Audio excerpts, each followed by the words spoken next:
Basheerbagh press క్లబ్లో ఈరోజు గంగపుత్ర చైతన్య సమితి ఆధ్వర్యంలో నిర్వహించిన విలేకరుల సమావేశంలో రాష్ట్ర అధ్యక్షులు మంగిలిపల్లి శంకర్ గంగపుత్ర మాట్లాడుతూ 4 రకాల మంత్రి పదవులు ఎలగబెడుతున్న రాష్ట్ర మంత్రి వాకిటి శ్రీహరి ఆ పదవులను సక్రమంగా నిర్వహించడం మాని ఒక కుల గజ్జి కలిగిన సంఘం నాయకుడిగా వ్యవహరిస్తూ మంత్రి పదవి ప్రమాణ స్వీకారాన్ని అపహాస్యం చేస్తూ రాజ్యాంగ విలువలను దిగజార్చాడు. ఒక రాష్ట్ర మంత్రిగా సబ్బండ వర్గాలను సమానంగా చూడాల్సినవాడు తన కులం కోసం పనిచేయడం సిగ్గుచేటు. అటువంటివాడు మంత్రి పదవిలో కొనసాగడానికి అనర్హుడు. ఈ నెల 10న కోహెడ్లో ఎక్స్పోర్ట్ చేపల మార్కెట్ ఓపెనింగ్లో మత్స్యకారులైనటువంటి గంగపుత్రులను ఎక్కడా ఉచ్చరించకుండా పలు రకాల వృత్తులు చేసుకునే తన కులం పేరును ఉచ్చరిస్తూ తన కులమే మత్స్యకార కులమన్నట్లు మాట్లాడి ప్రభుత్వ కార్యక్రమాన్ని తన కులం మీటింగ్గా మార్చుకుని ప్రభుత్వ విలువను దిగజార్చిన గత 2 ఏళ్లుగా నిఖార్సైన మత్స్యకార కులం గంగపుత్ర బిడ్డ ఎప్పుడు శంకుస్థాపన చేయాలి, ఎంత స్థలంలో చేయాలి, దాని బడ్జెట్ ఎంత పెట్టాలి అనే అన్ని వివరాలు ఉంటాయి. కానీ దాన్ని కేవలం ఒక మంత్రి అంటే మత్స్యకారులకు సంబంధించిన జాతికి సంబంధించిన ఒక బిడ్డ మత్స్యశాఖకు సంబంధించిన చైర్మన్ ఉంటే, తెలంగాణ రాష్ట్ర చైర్మన్ ఉంటే ఆయన పదవి ముగిసిన 2 రోజులకే ఈయన శంకుస్థాపన పథకాన్ని సిద్ధం చేసిండు. 2 రోజులలోనే స్థలాన్ని క్లీన్ చేసిండు. ఆ 2 రోజులలోనే శిలాఫలకాన్ని తయారు చేసిండు. ఆ 2 రోజులలోనే వ్యవసాయం మొత్తం సిద్ధం చేసిండు. అక్కడ అంటే సంప్రదాయ మత్స్యకారుడు అయినటువంటి మత్స్యకారులని ఆ శిలాఫలకం పైన ఈ మార్కెట్ పైన భవిష్యత్ తరాలకు తెలియకుండా కేవలం ఆయన కులమే మత్స్యకార కులం అని చెప్పుకునే ప్రయత్నాన్ని చాలా గట్టిగా చేసి మత్స్యకారులైనటువంటి గంగపుత్రులని అవమానించాడు. అట్లానే ఒక రాష్ట్ర ప్రభుత్వ కార్యక్రమంలో రాష్ట్ర మంత్రిగా హుందాగా వివరించాలి. ఇది ఒక మత్స్యశాఖ, దీన్ని మత్స్యశాఖ అంటారు. ఆయన మత్స్యశాఖకి మంత్రి. కేంద్ర స్థాయిలో కానీ రాష్ట్ర స్థాయిలో కానీ మత్స్యశాఖ ఉంటుంది. ఆ మత్స్యశాఖకు మంత్రి ఉన్నోడు అన్న సభ్యత్వాలు పొందినోని మత్స్యకారులు అంటారు. ఆ మత్స్యకారులు అని ఉచ్చరించాల్సిన చోట ముదిరాజులు అంటాడు. మరి జీవో నంబర్ 64 ప్రకారంగా 29 కులాలను మత్స్యకారులుగా గుర్తించారు. 98 జీవో ప్రకారంగా అప్పటి వరకు ఎవరెవరైతే చేపలు పట్టే వృత్తిలో ఉన్నారో ఆయా కులాలని ఒక 29 కులాల పేర్లని మత్స్యశాఖ జాబితాలో చేర్చినారు. అంటే వీళ్ళకి సభ్యత్వాలు ఇవ్వాలి అని. ఆ రోజు నుంచి సభ్యత్వాలు చేసుకోవాలి, సొసైటీలు చేసుకోవాలి. కానీ 29 కులాల చోట కేవలం ఆయన ఒక్క కులం పేరుని మాత్రమే ఉచ్చరిస్తాడు. ఉచ్చరిస్తే మత్స్యకారులు అని ఉచ్చరించాలి, లేదు అంటే 29 కులాల పేర్లను పలకాలి. 29 కులాల పేర్లు పలకడంలో వదిలేసి సంప్రదాయ మత్స్యకారుల పేరుని ఒక్క దగ్గర కూడా తీయలే. అంటే మత్స్యకారుల పేరు మీద మత్స్య మంత్రి అవుతావు, మత్స్యశాఖ మంత్రి అవుతావు, ఈ మత్స్యకారులనే విస్మరిస్తావు. నీ కులం పేరుని చెప్తావు. నీ కులము వృత్తి ఏంది ఈ సమాజంలో సమాజానికి తెలియదా? అంటే అబద్ధాన్ని చెప్పుకోవడం ద్వారా ఈ కుల వృత్తిని పూర్తిగా కబ్జా చేసే ప్రయత్నం చేసినందుకు ఈ యొక్క మత్స్యశాఖ మంత్రిగా ఉండడానికి ఎటువంటి అర్హత లేదు.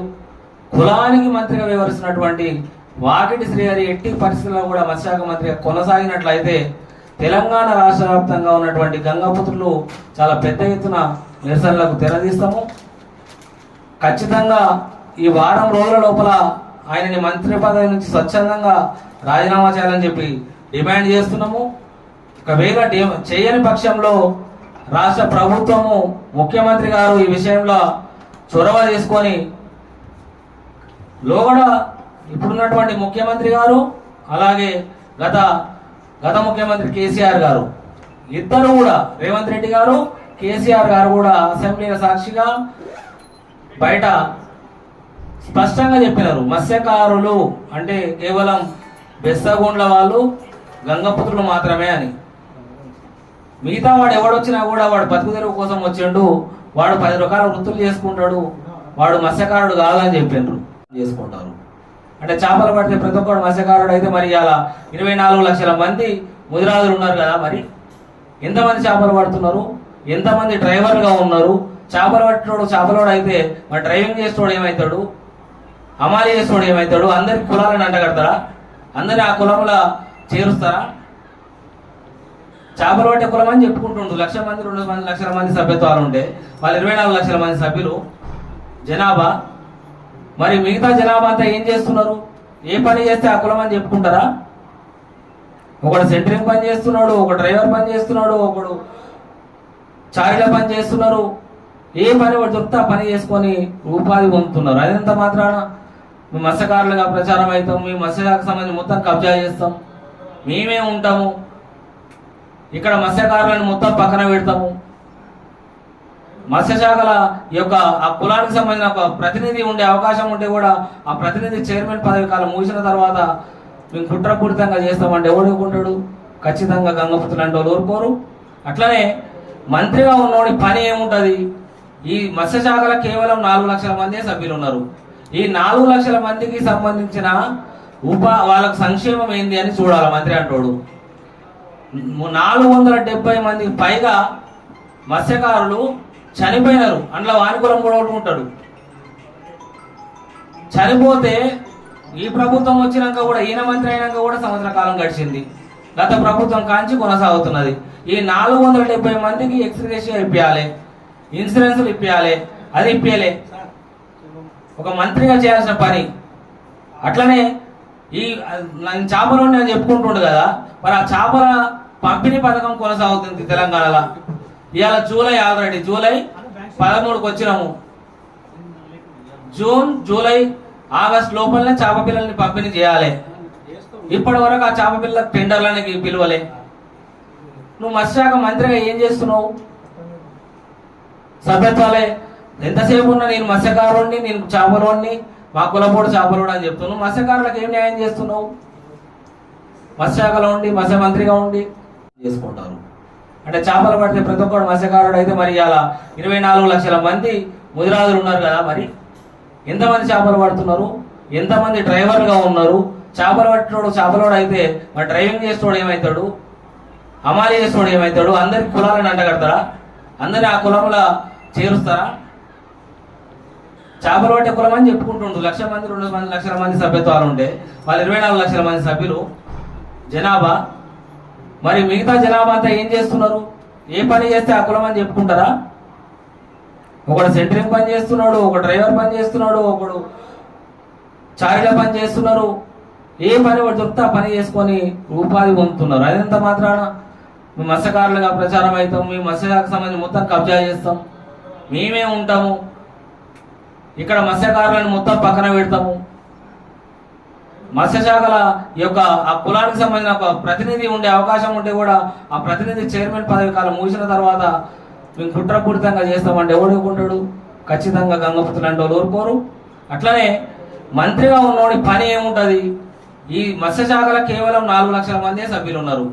ఈ 4 లక్షల మందికి సంబంధించిన వాళ్ళకు సంక్షేమం ఏంది అని చూడాలి మంత్రి అంటోడు.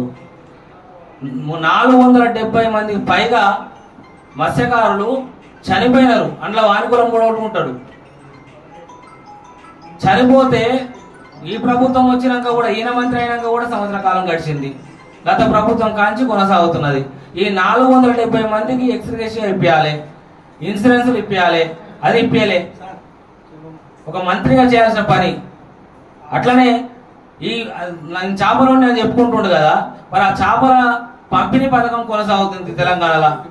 ఇవాళ ఆల్రెడీ జూలై 13కు వచ్చినాము. జూన్, జూలై, ఆగస్టు లోపలనే చేప పిల్లల్ని పంపిణీ చేయాలి. ఇప్పటి వరకు ఆ చేప పిల్లల టెండర్లకి పిలువలే. నువ్వు మత్స్యశాఖ మంత్రిగా ఏం చేస్తున్నావు? సభ్యత్వాలే ఎంతసేపు ఉన్నా నేను మత్స్యకారుడిని, నేను చేపలోడిని, మా కులపోడు చేపలోడు అని చెప్తున్నావు. మత్స్యకారులకు ఏం న్యాయం చేస్తున్నావు? మత్స్యశాఖలో ఉండి మత్స్య మంత్రిగా ఉండి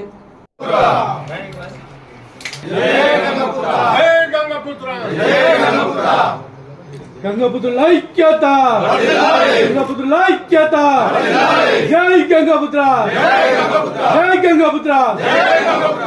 వాకిటి శ్రీహరిని వెంటనే, వాకిటి శ్రీహరిని వెంటనే, వాకిటి శ్రీహరిని వెంటనే. సాధిస్తాం సాధిస్తాం సాధిస్తాం హక్కులు సాధిస్తాం.